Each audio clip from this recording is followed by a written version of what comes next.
Les services de premiers secours et l'armée étaient en état d'alerte élevé, comme si l'événement était inévitable. Quelques heures seulement après l'élimination par Tsahal de 3 terroristes du djihad islamique dans un village près de Jenin, les roquettes n'ont pas tardé à s'écraser sur Israël.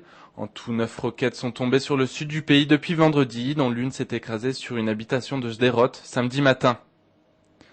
La chape de béton qui recouvrait la maison a évité que les dégâts ne soient plus importants, mais les habitants de la ville expliquent que le système d'alerte n'avait pas été déclenché.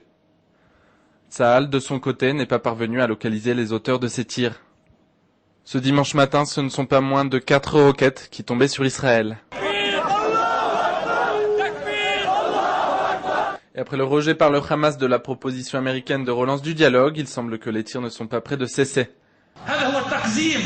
هذا هو المسخ للقضية المعادلة رفع الحواجز مقابل المقاومة هكذا هي القضية الفلسطينية هكذا اختصرت قضية فلسطين عند هؤلاء. À l'origine de ces tirs de roquettes, une opération des gardes-frontières déguisés en civils palestiniens. Quand les hommes qu'ils recherchaient les ont repérés, ils ont ouvert le feu sur eux, les soldats ont riposté et tué 3 d'entre eux. L'un d'entre eux avait été libéré d'une prison israélienne 4 mois auparavant. Il projetait d'organiser un attentat terroriste sur Israël.